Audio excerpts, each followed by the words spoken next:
This channel does not promote any violent, harmful, or illegal activities. All content provided by this channel is meant for an educational purpose only. আমাদের রাজ্যের আরো একজন BLO তিনি অসুস্থ হয়ে পড়েছেন। নামখানার BLO তিনি ইতিমধ্যে এসএসকেএম হাসপাতালে ভর্তি রয়েছেন।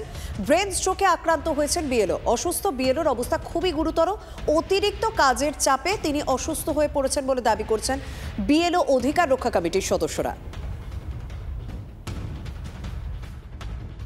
শারীরিক কোনো সমস্যা ছিল না, অ্যাকচুয়ালি ওনার বয়স হয়েছে তো 57 এজ এখন, তো উনি এখন স্বাভাবিক সেই পরিমাণের পরিস্থিতিতে কাজ করার পরিস্থিতি নেই। আইসিআই নিয়ে ডিপ্রেশনের মধ্যে ছিল, কারণ ওনাকে যে কোনো মুহূর্তে ডাকা হয়।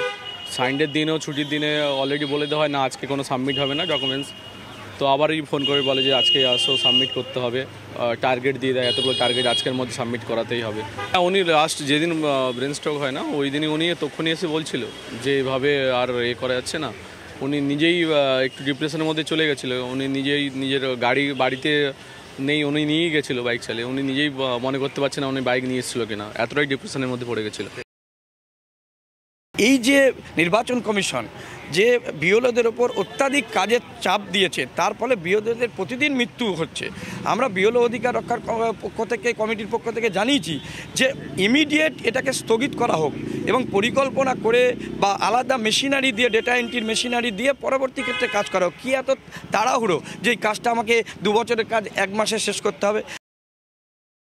এখন যে এসিআর চলছে না, ওই এসিআরতে উনি বিএলওর কাজ করতেন, তো এখন যে পরিমাণে ওনাদের কাজের প্রেশার দিয়েছে ওই কারণে ওনার মানসিকভাবে এবং ওনার যে কাজের যে পরিমাণে ওনারা এখন যে পরিমাণে প্রেশার দিচ্ছে সেই ওপরে উনি কাজ করতে গিয়ে ধীরে ধীরে কী হয় উনি অসুস্থ হয়ে পড়েন। আর আগামীকাল রাত্রি 8টার সময় উনি যখন বিডিও অফিস থেকে বাড়ি এলেন উনি ওয়াশরুমে যায়, ওয়াশরুম থেকে ঘুরে আসার পরে উনি অসুস্থ হয়ে পড়েন। এই মুহূর্তে একটা বড় খবর, ব্রেক করব টিভি9 বাংলা। মালদার দিকে নজর রাখতে হবে, কারণ সেখানে আবারও খুনের ঘটনা ঘটে গিয়েছে। কালিয়াচকের সালিশি সভায় তৃণমূলের 2 গোষ্ঠীর সংঘর্ষ, তৃণমূল কর্মীকে কুপিয়ে খুন করা হয়েছে বলে অভিযোগ। সংঘর্ষে জখম আরো 6 তৃণমূল কর্মী। চাষের জমি দিয়ে গাড়ি যাওয়া নিয়ে বিবাদ মেটাতে সালিশি সভা বসানো হয়েছিল, তার মধ্যে একরামুল শেখ নামে এক তৃণমূল কর্মীকে কুপিয়ে খুন করা হয় বলে অভিযোগ। ঘটনাস্থলে পৌঁছেছে পুলিশ। কালিয়াচকে তৃণমূলের সালিশি সভায় খুন করা হলো এক ব্যক্তিকে এবং মালদায় একাধিকবার আইন শৃঙ্খলা নিয়ে প্রশ্ন উঠেছে।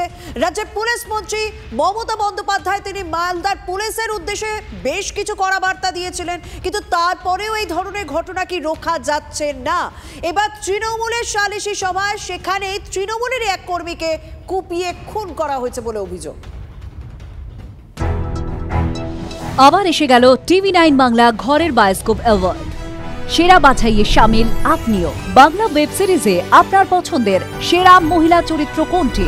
সন্দীপ্তা সেন, নষ্টনীর 2, নেহা আমনদীপ, দেখেছি তোমাকে শ্রাবণে, Sauraseni Maitra, 19 April, Trina Saha, milkshake murders.